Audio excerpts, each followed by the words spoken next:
Filipi 2, saudara-saudara. Extreme impact. Saya langsung saja, mengapa atau dampak yang sangat ekstrim? Mengapa kehidupan Kristen harus berdampak? Ada pertanyaan gitu. Perlu nggak sih kita berdampak? Hei kaum muda, perlu nggak sih hidup lo berdampak? Atau lo cukup begini-begini saja, pastor?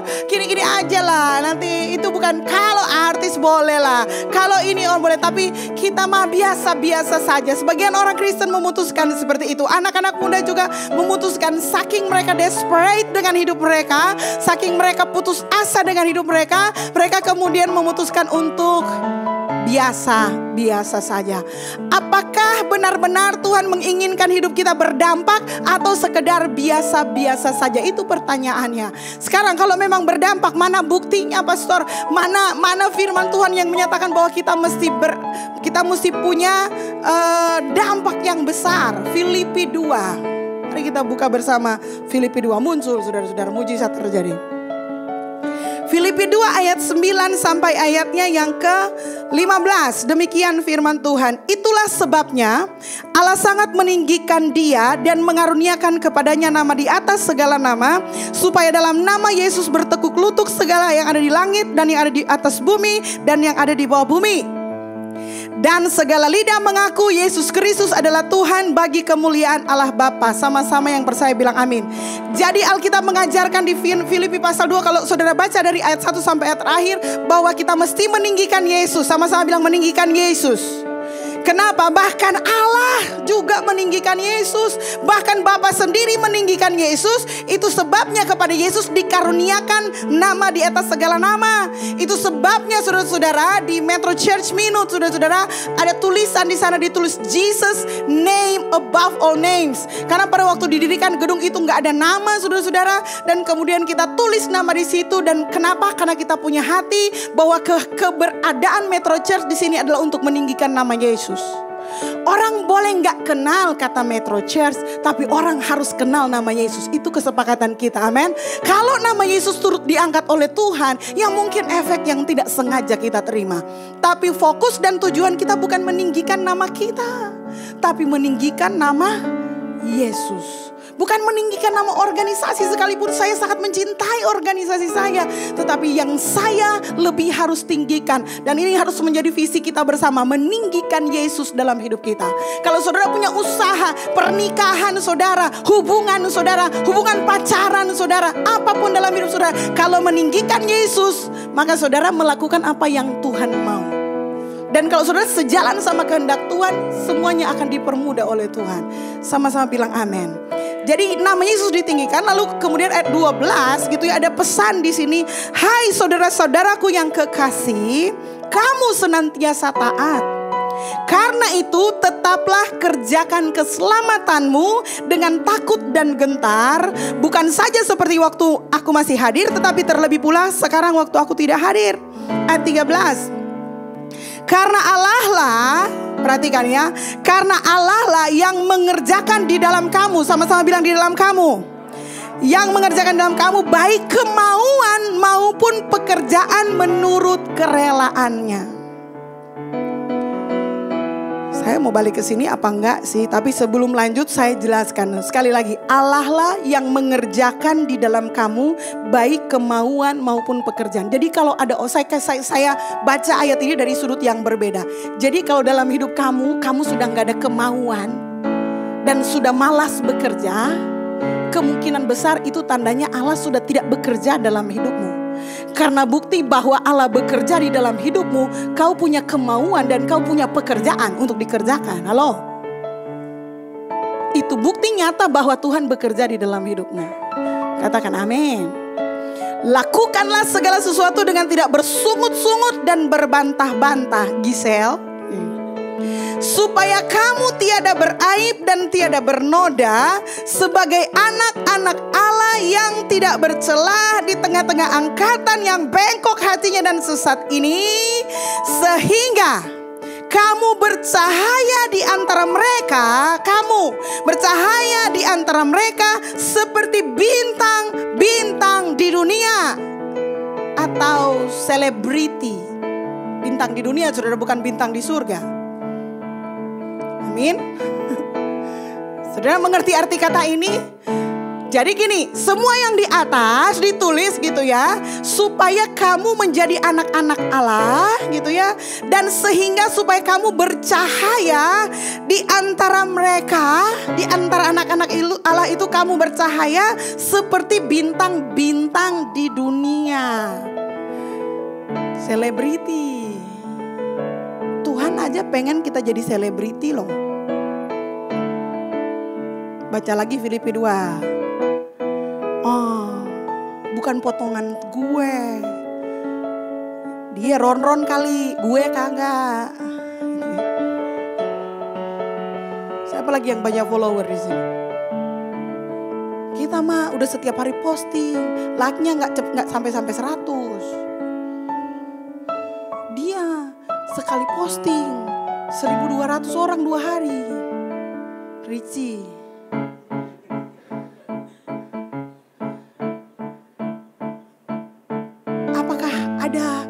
Pastor, apakah ada destiny mereka yang akan jadi selebriti dan kita yang enggak selebriti? Sebenarnya bukan itu, saudara-saudara. Kata bercahaya ini dan Tuhan pakai kata selebriti untuk menunjukkan bahwa kehidupan Kristen itu harus berpengaruh kepada orang lain. Amin. Kalau kehadiran saudara di dunia ini aja nggak dirasakan oleh satu orang lain gitu, artinya lo hidup lo mati nggak ada yang peduli, nggak ada yang ngerasain kehilangan. Hello, berkacalah brother, berkacalah sister. Kehadiranmu harus sedemikian signifikan, harus sedemikian berdampak, harus dirasakan oleh minimal satu orang, sehingga mereka melihat perbuatanmu yang baik dan memuliakan Bapa di surga. Oleh karena Tuhan ada ciptakan satu orang yang modelnya seperti kamu. Itu yang namanya dampak. Katakan amin. Tapi kalau saudara mati gak ada yang peduli, sakit juga gak ada yang tahu gitu ya, artinya kehadiran lo di hidup ini ya kurang signifikan. Berarti lu belum jalankan apa Tuhan mau. Gitu loh. Lu, gue, N. Bercahaya artinya berdampak. Apakah berdampak adalah kehendak Tuhan? Sama-sama bilang yes. Saya harus jadi orang yang berdampak. Kalau saudara lupa, saya mau ingatkan identitas Metro Church Manado. Yang pertama, Metro Church. 1. Powerful teaching from the word of God. Jadi gereja ini berkomitmen untuk mengajarkan firman Tuhan dengan powerful. Yang percaya bilang amin. Siapa yang menyukai pengajaran-pengajar di MCM, angkat tangan bilang saya. Yang kedua, passionate praise and worship. Katakan amin.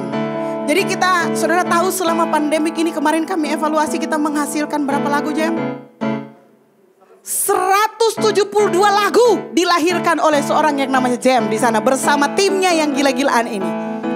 Tepuk tangan untuk Tuhan. Dan kualitasnya saudara-saudara, mohon maaf, kualitas yang terbaik. Dengan peralatan yang seadanya mereka boleh menghasilkan kualitas yang terbaik. Apalagi kalau tahun depan peralatannya di-upgrade. Mereka pasti menghasilkan lebih banyak dan lebih baik. Itu dengarkanlah dia Ken, seruan pada orang di belakang. Kemudian yang ketiga saudara-saudara, identitas Metro Church Manado adalah ini yang saudara mungkin sering lupa. Artinya di hari engkau bergabung dengan Metro Church Manado, di hari engkau mendengarkan sesuatu dari Metro Church Manado, di hari engkau menerima sesuatu dari yang namanya Metro Church Manado, saudara harus menjadi yang namanya people who decide to influence their world. Menjadi orang-orang yang punya hasrat untuk mempengaruhi dunia di mana engkau ada. Katakan amin. Itu sebabnya gairah untuk mempengaruhi orang-orang di sekitar kita itu ditanamkan. Mengapa kita ada passionate praise and worship? Mengapa kita ada powerful teaching? Supaya orang-orang bisa terdampak dan kemudian orang melihat, ih benar gereja ini ada Tuhan. Benar orang-orang di sini punya kualitas yang menarik orang datang kepada Tuhan. Benar orang-orang ini konsisten. Benar apapun yang saudara kerjakan akan mengundang atau menarik pujian, membuat orang bilang ini sungguh-sungguh pekerjaan Tuhan yang luar biasa. Katakan amin. Dan itulah maunya Tuhan, supaya kehidupan saudara berdampak. Amin. Gini saudara-saudara, dan untuk supaya Gini, kan tujuan kita meninggikan Yesus, betul nggak? Nah, supaya orang bisa datang kepada Tuhan Yesus, apa yang harus kita lakukan? Kita harus semenarik mungkin. Kata saya sih, ya kita harus menarik supaya orang tertarik, you know. Masuk akal nggak saudara-saudara? Artinya gini, kalau you nggak menarik, mana mau ada yang tertarik? Ih, kok nggak ada amen sih? Lagi mikir gitu ya. Ini gini, kehidupan berimanmu atau kehidupan, ya sudahlah nggak usah kehidupan sehari-harimu gitu ya, harus sedemikian menariknya sehingga orang tertarik dengan kehidupanmu, melihat kehidupanmu, melihat lifestylemu, melihat desire, melihat cara engkau hidup, dan kemudian bagian, kok hidup lu beda banget sih? Orang lain pada stres, lu mah santai-santai aja. Kok lu beda sih, orang lain pada santai, lu mah kerja. Dan lu kerja gak pernah ngeluh. Kenapa demikian bro? Apa rahasianya? Seharusnya kehidupan Kristen kita tuh harus sedemikian menariknya. Sampai orang bertanya-tanya, penasaran dengan hidup kita. Apa yang membuat hidup kita menarik. Dan kemudian mereka akan datang mendekat kepada kita. Mereka akan berteman dengan kita. Mereka akan senang bergaul dengan kita. And at the end, mereka akan tahu bahwa yang bekerja di dalam kita bukan orang yang biasa saja, tetapi dialah yang bernama Yesus Kristus, Raja di atas segala raja, nama yang kita tinggikan dalam hidup kita. Kita akan menjadi mirip dengan siapa yang kita tinggikan, siapa yang kita sembah. Betul gak saudara-saudara? Matius 5 ayat 16 begini, demikianlah hendaklah terangmu bercahaya di depan orang. Ingat sekali lagi muncul kata cahaya. Sama-sama bilang cahaya. Cahaya itu adalah dampak, gitu ya. Demikianlah hendaknya terangmu bercahaya di depan orang, supaya mereka melihat perbuatanmu yang baik dan memuliakan Bapamu yang di surga. Tapi kalau dari dalam hidupmu gak keluar sesuatu pun yang baik, bagaimana mereka akan memuliakan Bos yang di surga? Sekarang bagaimana cara menjadi orang yang berdampak? 17 menit. Nomor 1, saya punya 3C. Sama-sama bilang 3C. Sebenarnya ada 7C, tapi 7C nanti selesai khotbahnya jam 12. Jadi 3C saja gitu ya. 3C. C yang pertama, calling. Sama-sama bilang calling. Find your life track. Temukan jalan yang ditawarkan Tuhan kepadamu, di mana apabila engkau berjalan di atas trackmu, maka dengan sendirinya engkau akan menemukan sukacitamu, kebahagiaanmu, pasanganmu. Bahkan ketika engkau mengalami tantangan, engkau akan tetap bertahan karena engkau hidup di dalam track yang Tuhan sudah tetapkan. Saudara percaya nggak bahwa Tuhan masing-masing kita punya track kehidupan? Track saya dengan tracknya Gillian beda, meskipun saya sangat mencintai dia. Track saya dengan Okta pasti beda. Dia berat, saya sekarang ringan. Ayub 23 ayat 10 sampai 14. Begini firman Tuhan. Karena ia tahu jalan hidupku, seandainya ia menguji aku akan timbul seperti emas. Kakiku tetap mengikuti jejaknya, aku menuruti jalannya dan tidak menyimpang. Perintah dari bibirnya tidak kulanggar, dalam sanubariku kusimpan ucapan mulutnya. Tetapi dia tidak pernah berubah, siapa dapat menghalangi dia? Apa yang dikehendakinya dilaksanakannya juga. Ayat 14, begini firman Tuhan. Karena ia akan menyelesaikan apa yang ditetapkan atasku. Ketetapan Tuhan atas kita itulah tracknya kita. Jadi masing-masing kita punya track yang sudah ditetapkan Tuhan. Kalau saudara mencoba menghidup di track, saudara berusaha mencoba hidup di tracknya saya, saudara akan kecapean. Karena track saya mungkin lebih lebar dan lebih menanjak. Track saudara mungkin lebih landai. Trek saudara beda, mungkin lebih pendek dari saya, mungkin jauh lebih panjang dari saya, mungkin jauh lebih menanjak, atau trek saudara mungkin mencuram dan kemudian naik lagi dan terserah. Tapi masing-masing kehidupan kita punya jalannya masing-masing. Dan gini, kalau hari ini saudara masih belum tahu saudara di trek mana, maka tugas pertama dari kita adalah tahu dulu posisi saudara ada di mana, supaya saudara tahu berikutnya mau kemana. Katakan amin. Jadi yang paling penting temukan life trackmu.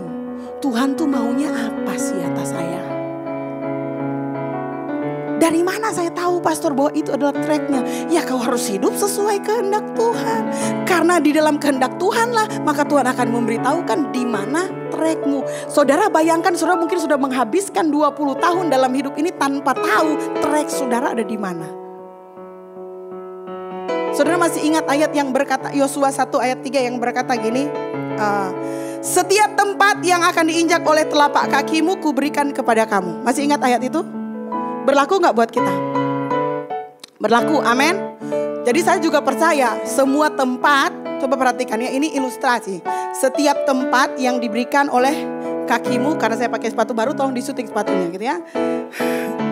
Kakimu akan diberikan kepadamu. Kira-kira saudara akan jalan bagaimana? Misalnya yang youth ini jalannya kayak gini, saya kasih tahu ya. Setiap tempat yang akan kau pijak akan diberikan kepadamu. Sini, kayaknya bagus nih. Situ bagus, situ lagi coba Situ kayaknya bagus, situ lagi sana lagi bagus, sana lagi Lalu kemana lagi? Sini, yang penting di mana kakiku beranjak, di situ akan Tuhan berikan. Jadi akhirnya youth cara hidupnya, karena dia berpikir semua tempat yang dia akan kaji, dia ke sana, kemari, maju, mundur, suka-suka dia. Kapan dia berhasil? Kalau orang yang pinter, youth yang pinter, dia punya gini, saya akan gini. Kalau Tuhan kasih ini, saya akan maju. Maju lagi. Sana bagus, enggak di depan lebih bagus. Sana bagus loh, sana enggak di depan lebih bagus. Gitu cara kamu berjalan di trek kamu. Selangkah demi selangkah dan tetap maju. Bilang amin. Jangan mentang-mentang youth, banyak talenta, semua mau backing. Teman panggil ini, ayo. Teman pakai ini, ayo. Memang sih kita mesti bergaul saudara-saudara. Tapi ingat, kesempatan muda saudara juga cuma datang sekali. Habis muda saudara pasti tua. Memang saudara bisa menghindari ketuaan. Saudara bisa hilang arah kalau saudara sembarangan dalam hidup ini. Saudara mesti memutuskan, ini langkah saya. Apapun yang terjadi saya akan berjalan dalam trek saya. Itu yang namanya moving forward. Kamu tidak akan pernah bisa berdampak signifikan kalau kamu hidupnya lompat sana lompat sini. Ke sana bagus, ke sana lagi. Sana juga bagus, sana lagi. Saudara cuma mau putar-putar di situ. Memang semua tempat itu jadi milikmu, tapi pengaruhnya tidak besar dibandingkan saudara melangkah selangkah demi selangkah ku maju tiada lelah. Itu yang Tuhan mau.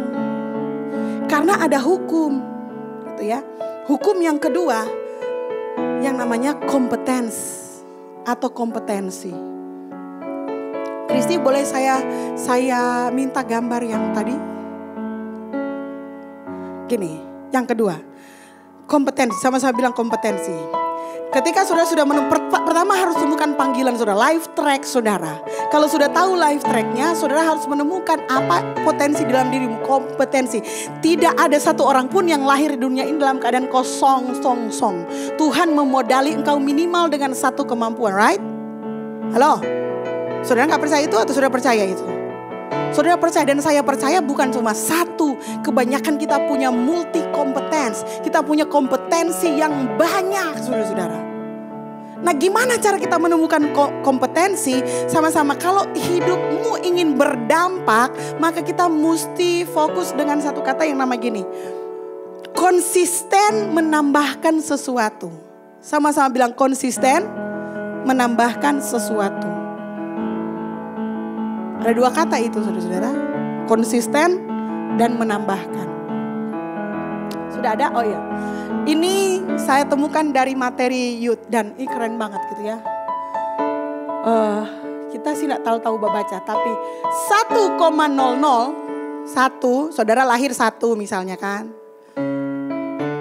Pangkat 365, hasilnya adalah sama 1,00. Betul enggak?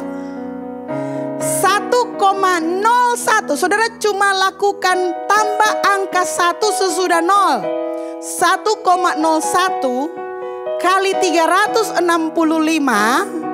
hasilnya adalah 37,7. 37,7 sama 1 lebih banyak mana? Yang saudara perlu tambahkan hanya 0,1. Berapa yang mau ditambahkan? Hanya 0,1 secara konsisten. Setiap hari saudara menambahkan 1 hal saja yang baik, yang baru, yang kau kerjakan dalam hidupmu. Maka lama-kelamaan dampakmu akan semakin besar. Tapi kalau dalam hidup ini engkau tidak pernah menambahkan apa-apa, saudara akhirnya tetap sama. Lahir 1, mati 1.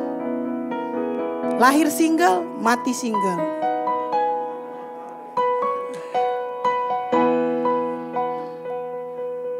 Mau perlu khotbah lebih tajam di bagian itu?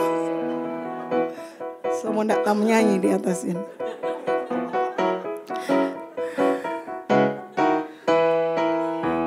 Aldo, Sergio, Ivi, Sharon. Fokus untuk menambahkan 0,1. Paling tidak setiap hari 1 hal baru. Kamu akan lihat resultnya.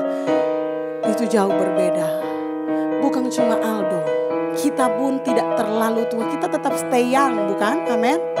Saudara, saya agak tersindir juga dengan anak perempuan saya. Dia bilang begini, Mama, untuk hari Minggu, kan dia service manager.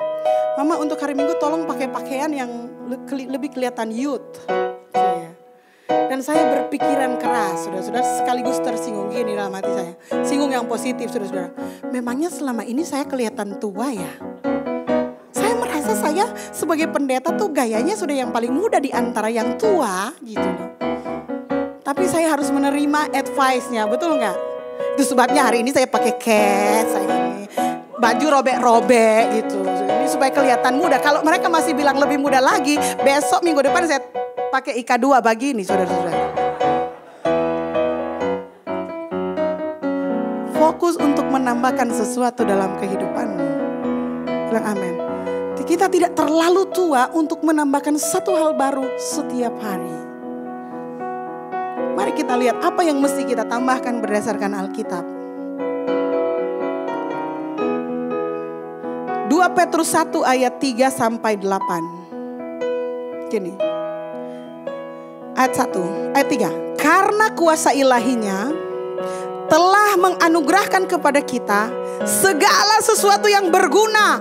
Saudara-saudara, Tuhan telah menganugerahkan kepada kita segala sesuatu yang berguna loh.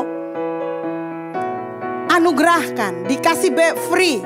Segala sesuatu, apa artinya segala sesuatu? Ya segala sesuatu yang berguna untuk hidup yang saleh oleh pengenalan kita akan Dia yang telah memanggil kita oleh kuasanya yang mulia dan ajaib. Panggilan kita aja, saudara-saudara, itu dipanggilnya nggak sembarangan cuma panggil, "Woi," enggak. Cara Tuhan memanggil kita, Dia memanggil kita dengan kuasanya yang mulia dan ajaib. Makanya kalau saudara nggak temukan your life strength, apalagi yang Tuhan lakukan yang belum engkau lihat hari ini. Ayat 4, dengan jalan itu, dengan jalan menganugerahkan segala sesuatu yang berguna, Ia telah menganugerahkan kepada kita janji-janji yang berharga dan sangat besar. Wow. Supaya olehnya kamu boleh mengambil bagian dalam kodrat ilahi. Keren banget. Jadi saudara bukan hanya punya kodrat biasa-biasa. Saudara yang hadir pagi ini, Metro Church, lu, gue, oma, opa, tante, semuanya sama-sama punya kodrat ilahi. Dan kodrat ilahi tidak sama dengan kodrat duniawi. Dan luput dari hawa nafsu duniawi yang membinasakan dunia. Ayat 5. Justru karena itu, karena apa saudara-saudara? Karena Tuhan sudah menganugerahkan janji-janji, menganugerahkan segala sesuatu. Tuhan sudah memberikan janji-janji yang sangat besar kepada kita. Segala sesuatu yang berguna. Karena semuanya sudah diberikan kepada kita, maka kamu harus dengan sungguh-sungguh males-malesan aja, duduk-duduk aja, nanti semuanya itu datang kepadamu. Begitu? Ayo kita baca sama-sama. Ayat 5, 1, 2, 3.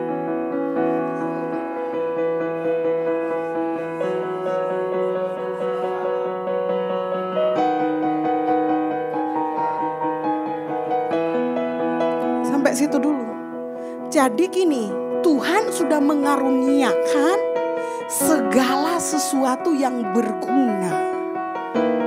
Amin. Percaya gak itu saudara-saudara? Karena kita katanya ada kodrat ilahi. Tapi Tuhan bilang juga, justru karena Tuhan sudah menganugerahkan segala sesuatu, ibaratnya saya, saudara, di atas kepala saudara itu ada awan berkat, ada cloud. Ada awan berkat yang masih di atas saudara.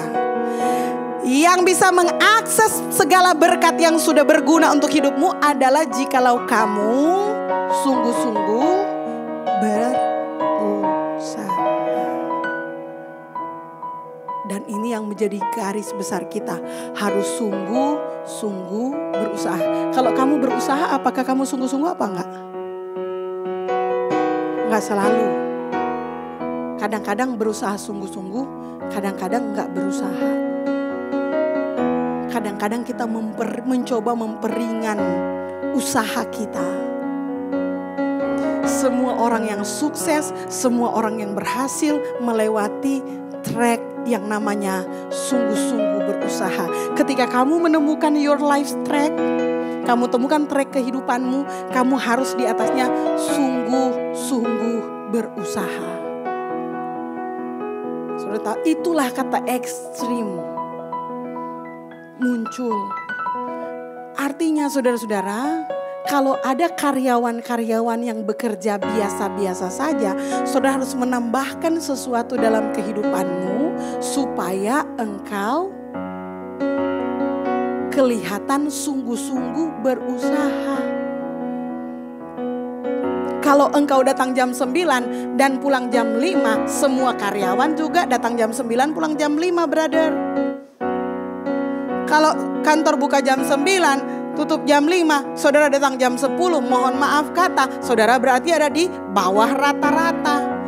Enggak, bagaimana saudara mau berusaha sungguh-sungguh cuma mau sampai di rata-rata.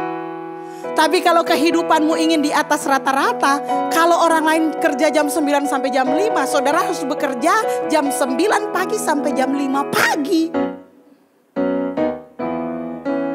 Ayo, saya lagi nantang loh yang muda. Menurut kalian, saya dan Pak Gilbert sukses karena kita punya jam tidur 12 jam satu hari gitu?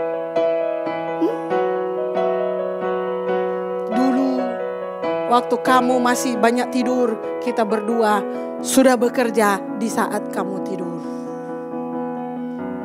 Dulu waktu kaum muda yang lain masih tidur, kita sudah doa semalam-malam bersama dengan Ading dan lain-lain.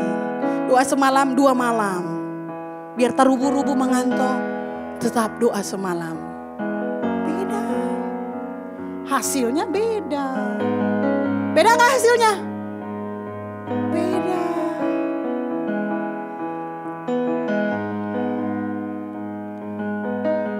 Harus ada yang ditambahkan.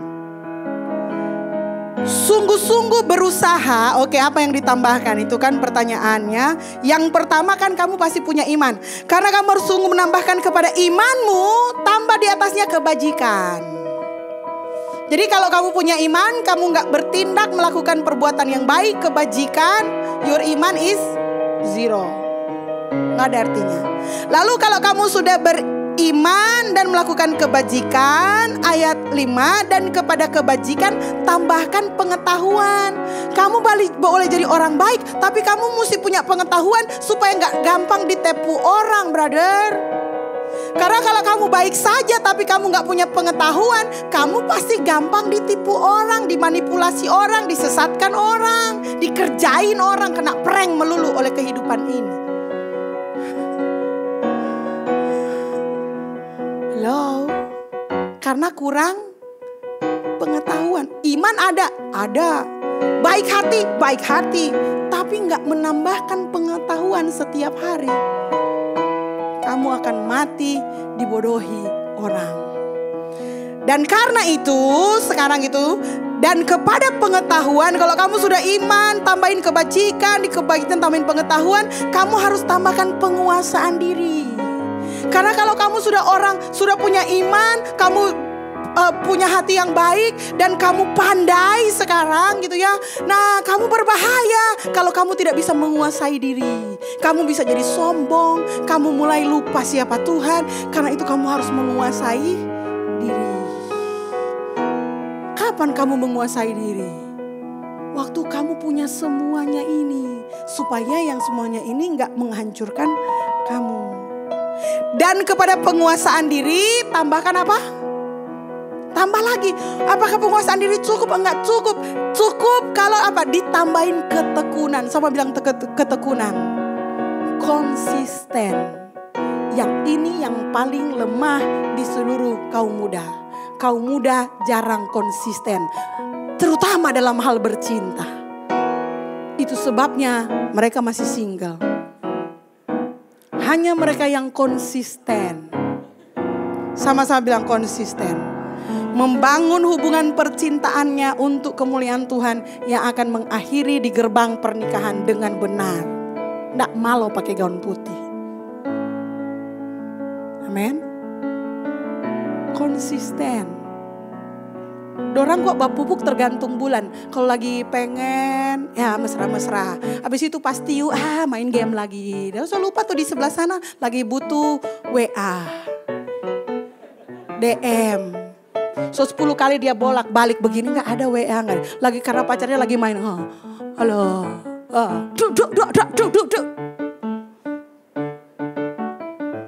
Bangun hubungan tuh konsisten. Amin. Konsisten mencintai. Sama saya bilang konsisten mencintai. Rawat itu hubungan dengan perkenalan Tuhan. Kalau lagi mood pacaran, gemar mencari pacar. Sudah datang pacar, sudah dapat kuat sotanya, sudah pacar. Pas arisan persupacan, dia datang acara arisan. Anak-anak muda gak arisan ya. Sorry. Pas mau nongkrong, bawa pacar untuk dipamerkan. Kalau Barbie pamer. Sesudah itu, sudah ya, aku sibuk, kamu sibuk.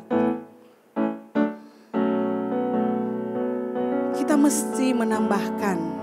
Terakhir apa sih? Ketekunan. Amen. Ya, konsisten bahasa Inggrisnya lebih keren. Dan kepada ketekunan, kesalehan. Soleh, soleh dong. Gini, tampang boleh pop, ngerok, isi soleh. Betul nggak? Soleh, terus pakai baju kuno juga orang nggak tertarik datang sama Tuhan Yesus, betul nggak? Bayangkan kita pakai baju yang pakai kolar di sini, khotbah hari Minggu gini, nggak pakai lipstik, nggak pakai alis, berdirilah di sini. Mana suram lah hidup, pasti sudah cari pendeta lain yang bersinar.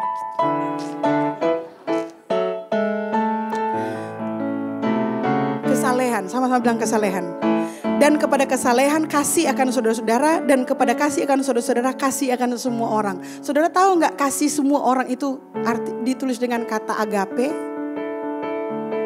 Jadi tambahkan kepada ketekunan kesalehan. Kalau sudah saleh sekarang tambahkan kasih akan saudara-saudara.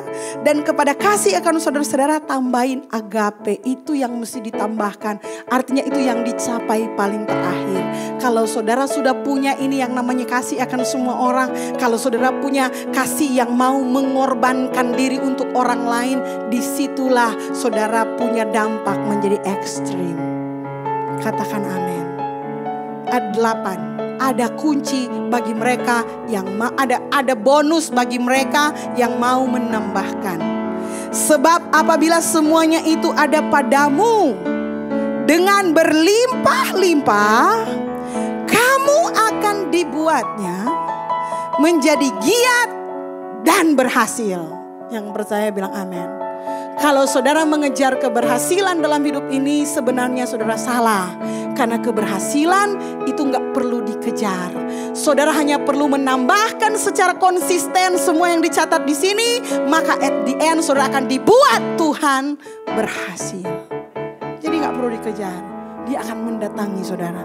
Kalau saudara sungguh-sungguh. Katakan amin. Haleluya.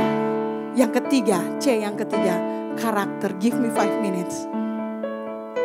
Yohanes 15 ayat 1. Ayat favorit suami saya.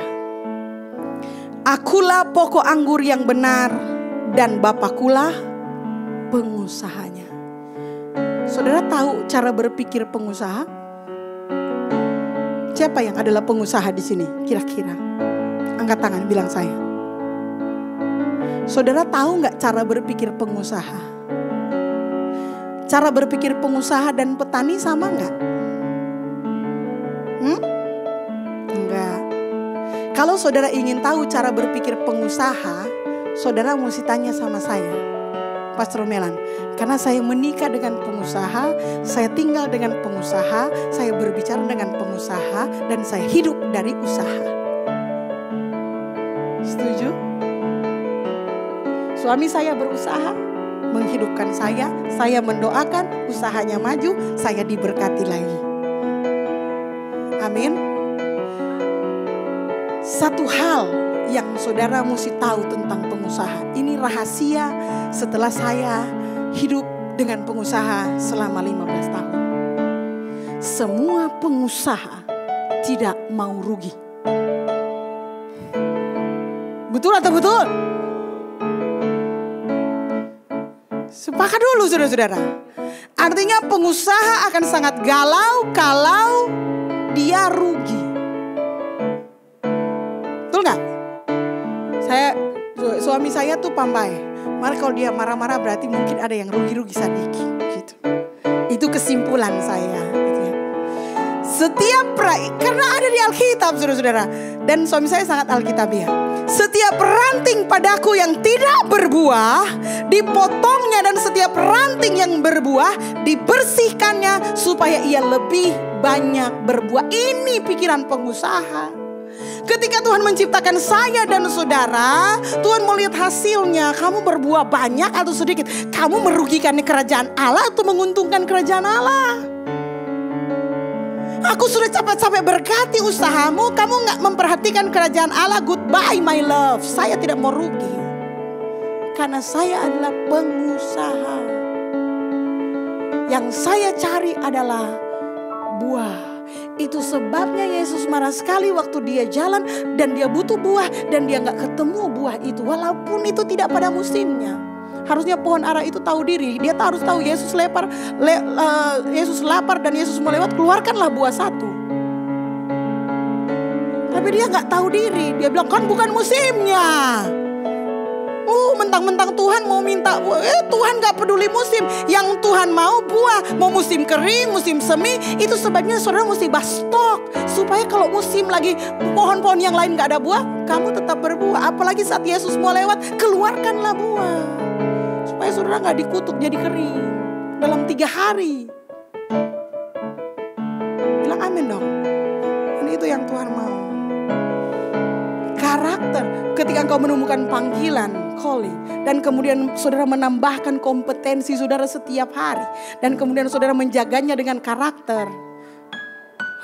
Saya gak bisa membayangkan apa yang akan kau nikmati dalam hidup ini. Karakter akan menjagamu tetap pada posisimu, bahkan lebih lagi seperti skyrocket. Tiba-tiba saudara sadar pengaruh saudara sudah sangat besar. Saudara sudah memberi kehidupan kepada banyak orang. Saudara sudah menginspirasi banyak orang. Saudara sudah menjadi trendsetter. Sama-sama bilang trendsetter. hidup kekristenanmu harus dikemas sedemikian rupa supaya baik kemasan maupun isi itu konsisten. Saudara punya kemasan bagus sekali, tapi dalamnya busuk, bagai. Dah tulis 100 gram cuma 10 gram di bawah. Apa yang terjadi waktu saudara buka cookie seperti itu? Sampah ini, betul nggak? Atau saudara punya sesuatu yang hebat, saudara punya karakter bagus, cinta Tuhan, rendah hati, jujur dan rajin, mohon maaf kata, nggak pernah mandi, bau badannya, nggak pernah badandan, subek sekali, foto pebisae, baju kala-kala model. Siapa yang suka datang buat orang pakai kehidupan meskipun orang di dalam bagus? Kan ada orang bilang, yang penting kok DP dalam. Halo. Saudara berlian, kong saudara bungkus di kantong siapa mau beli. Kong saudara bilang ini berlian asli. Farek lengana mana ada berlian asli ditaruh kemasan begitu. Kemasan dan isi sama-sama penting. Sama-sama bilang kemasan dan isi sama-sama penting. Nggak ada yang lebih penting. Yang penting isi, kemasan salah, saudara. Kemasan kita kemas yang terbaik supaya orang, karena kemasan yang membuat orang lain datang kepada kita. Begitu dorang lihat di dalam kita, dorang lihat, wah diamond. Dorang gak akan kemana-mana, dorang akan datang, beli terus, datang lagi, datang lagi, datang lagi. Semakin hidupmu berpengaruh bagi orang lain, semakin engkau akan sukses. Betul gak? Saudara mau kerja di bidang manapun, semakin banyak relasi saudara. Saudara mau kerja rumah makan, semakin banyak orang yang datang. Saudara mau buka usaha apapun, semakin banyak yang datang kepada saudara. Dampak saudara semakin besar, disitulah kesuksesanmu menanti. Saudara gak perlu dikejar. Katakan amin. Marilah kita hidup dan berdampak ekstrim. Jadilah MCMers sejati. People who desire to influence their world. Orang yang berhasrat besar untuk mempengaruhi dunia mereka.